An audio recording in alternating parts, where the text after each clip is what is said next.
Hello everyone and welcome to my new SuperCoach YouTube channel, Captain Flash SuperCoach. I'm Flash. For the last 4 years I've been an avid SuperCoach player and I've thought that this season for 2026 I would start a YouTube channel documenting my season and providing you guys with any useful tips and advice that I've picked up over the years to help make your season more enjoyable.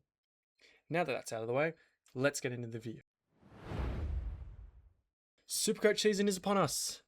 And for the lucky gold members, 2026 team picker has been opened. Non-gold members will unfortunately have to wait till around about mid-Jan to make their teams. But I thought I'd dive into the team I came up with yesterday. A team that, let's be real, will have changed probably by tomorrow and will be completely unrecognisable by March. So, for the start of my team, in defence, in D1, I have Connor Rosie. Connor Rosie is the designated kick-in taker for Port. He also has no early bye, and this year he'll have a full season in the defense role. He also has DPP, which is good for maneuverability, and that's why I've got him as my first pick. For my second pick in defense, my D2, I have Colby McKercher. It's plain and simple with this one. I just believe Colby McKercher's natural progression will elevate him even further. He also has the perfect role for SuperCoach scoring in that North Melbourne backline with Harry Sheasel moved out. And I believe North as a team will just get a lot better. In my D3 slot, I have Nick Newman coming off a patella injury last year. In 2024, he averaged 101.8, which would be a great average for a player priced at $440,000. And let's just face it, Carlton's defence was absolutely horrid without him. So he will likely get the kick-ins and he'll likely get that distributor role off half-back, similar to the other two players I've picked so far. Now, in some people's teams, I've seen them going with 4 defenders with a 4th premium defence. But this team, I'm only going with 3. And so for my first rookie, scroll all the way down, I am picking Jacob Farrow from Essendon. Jacob Farrow, I feel, is a pretty obvious pick now that Nick Martin's been ruled out for the season. Gives him a spot in Essendon's defence where I think he'll assist the likes of Archie Roberts distributing off that backline. You also have the potential of a move for Eddie McGrath to the midfield to free up another spot in there. Then alongside him, I picked Xavier Taylor. I see tremendous scoring potential with this kid. Tall, athletic, intercepting defender. And he'll likely thrive in a D's outfit that will host the ball in its defense. Then, for my 6th pick for defense, I've gotten Josh Lindsay. Similar to Jacob Farrow, he's going to slot right into West Coast's backline, potentially taking the kick-ins or having a split with either Ryan Marrick or Tom McCarthy. But I've heard rumours of Tom McCarthy moving to the midfield, so that opens that defensive role for Josh Lindsay. He has a gun kick, and I predict he could even get to 400k, which at 122k is amazing. Then, on my bench, I have a bit of a left field pick that I don't think many people have picked in their early teams. Bailey McDonald. Now, I'm a Hawks fan myself, and I reckon this kid will play quite a few games. He was the sub for 6 games, and he has that same role, the same position as CJ has. And now that CJ's gone, along with the sub rule, I believe that Bailey McDonald will be able to nuzzle himself into best 23, or at least fight for a spot. Then in D8, I have a Bulldogs pick, Lockie Carmichael. And I don't know much about him, but I have heard Dylan Alexander say that he has a very good chance of playing round 1. Which, I mean, I trust Dylan Alexander when it comes to this stuff, so I'll take his word at it. He is a defender, and he'll likely help with the Bulldogs' backline issues. He's also on the cheaper side of the rookies. And he's my D8. So, for the midfielders, my first pick is Zach Butters. He basically picks himself. He also has no early buy, same with Rosie. And contract year, I reckon he'll take his game to yet another level as he fights for as much money as he can. In M2, I have Matt Rao, reigning Brownlow medalist. Do I need to say more? He always starts the season strong, and Gold Coast have an incredibly easy run out of the gate. It's stupid. They play West Coast, Richmond, Melbourne, Essendon, and Hawks in their first 7 games. All teams he should score incredibly well against. In M3, I picked Finn Callaghan. This was a toss-up between multiple different players, but I've picked Callaghan because I don't see him slowing down after the last year he had, and he basically owns that Giants midfield. The other players I was thinking of picking at this point are Jordan Dawson, Max Holmes, or maybe an Ed Richards, but I just feel Finn Callaghan has the most upside out of all of them and has the least competition of them all, only having to really compete with Tom Green and now Clayton Oliver for possessions in that midfield. In 4th, I have gone with Errol Gulen. Errol Gulen had a bit of an injury-interrupted season last year, only playing the 10 games. But with a full preseason, I reckon he'll be back to his best, and it's incredibly hard to ignore him at the price point of $566,000. In 5th, like a lot of people, I've gotten Hayden Young. Hayden Young showed glimpses of what he's capable of in the latter half of the season, including the final series. And I reckon with a full preseason, he could average right around 100. Not potentially picking him to be a keeper, but he could score pretty well, similar to a Chera or a Callaghan pick last year.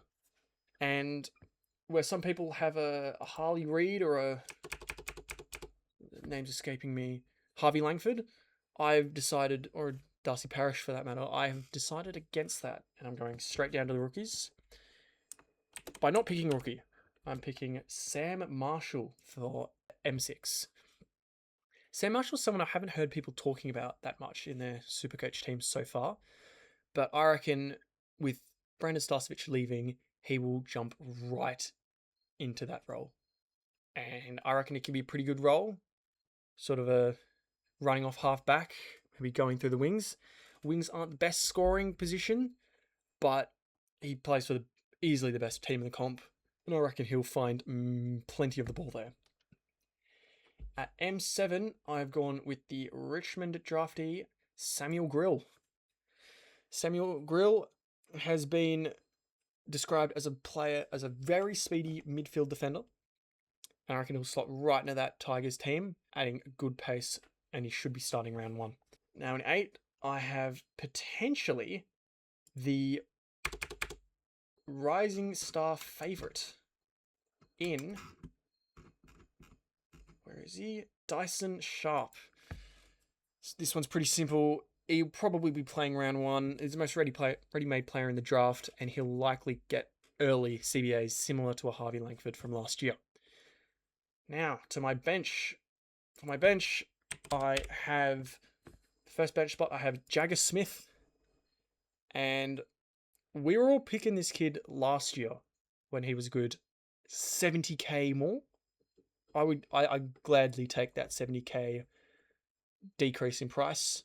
I reckon he could, similar to Dyson Sharp, get early CBAs for Carlton.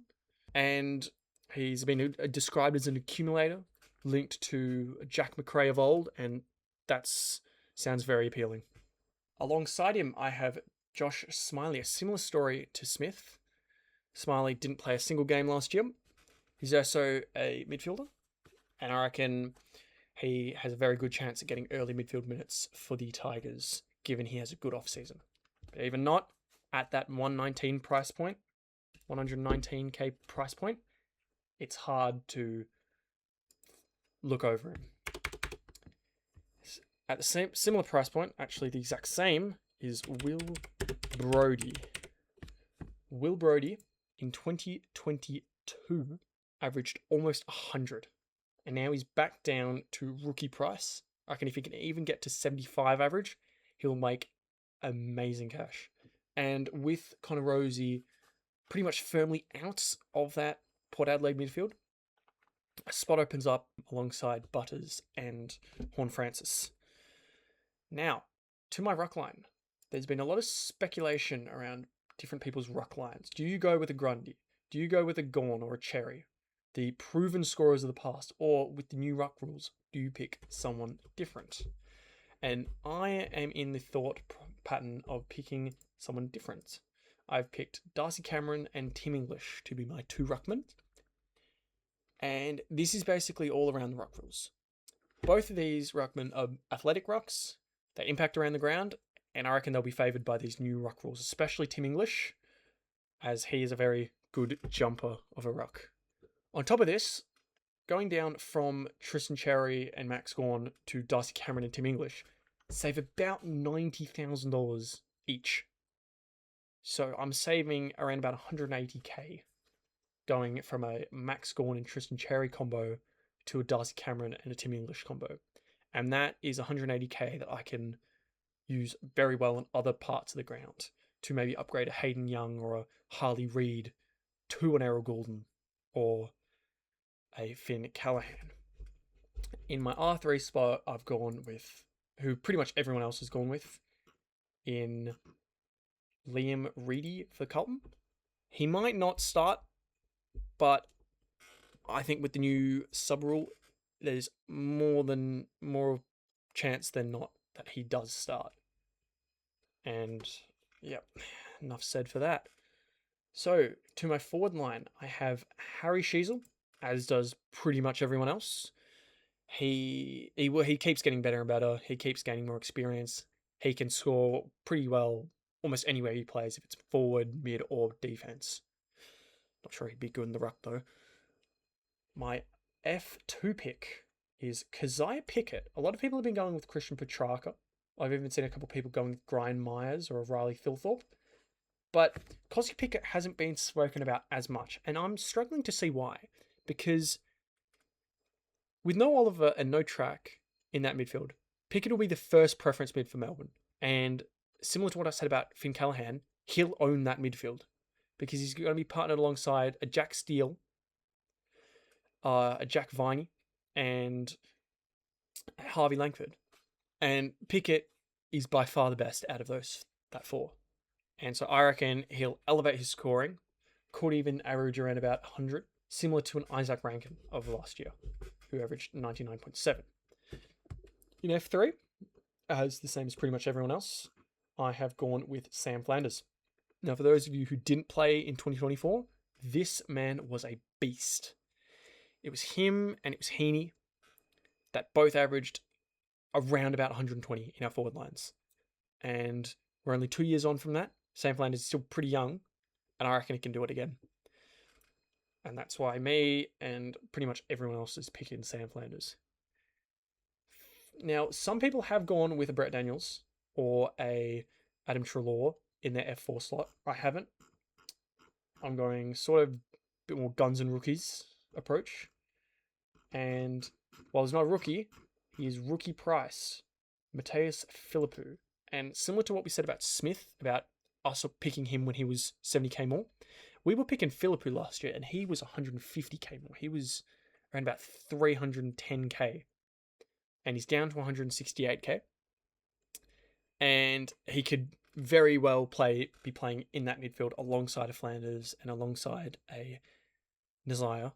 And now that Jack Steele's out, that just fits another space for him. He can also play half forward on a wing. He's very versatile at that price point. If he gets good preseason, he's bona fide best 23 and is a very safe option for that pick.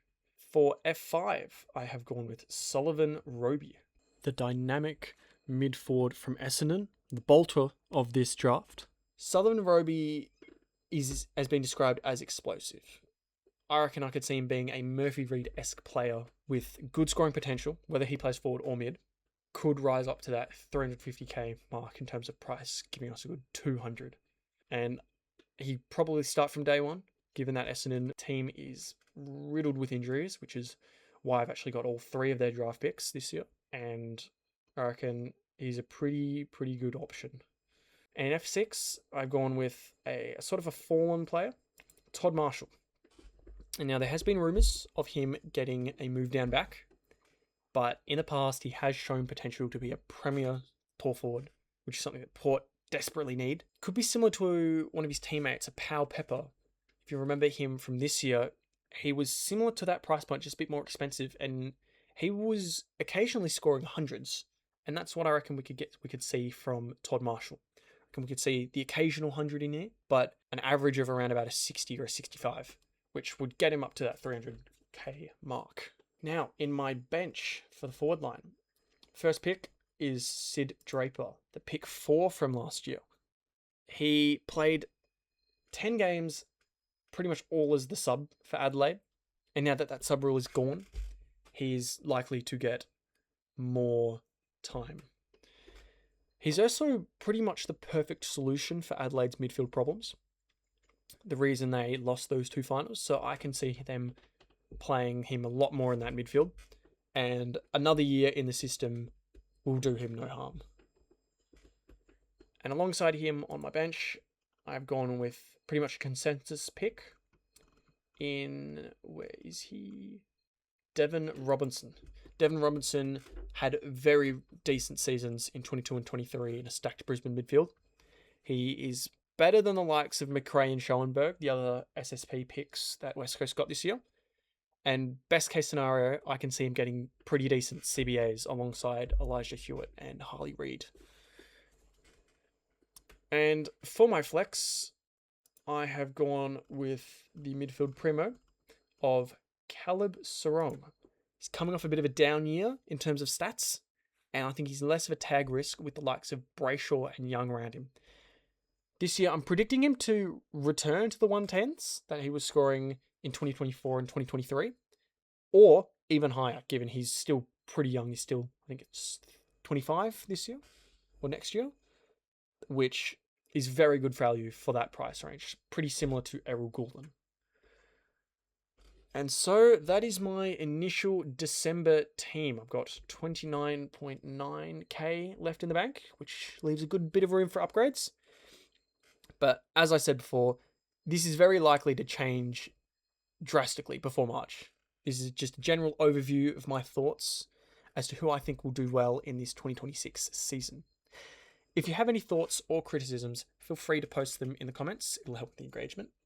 Don't forget to like and subscribe if you enjoyed this video, as I have more content on the way, including rankings of who I believe will be the top 10 picks for each position.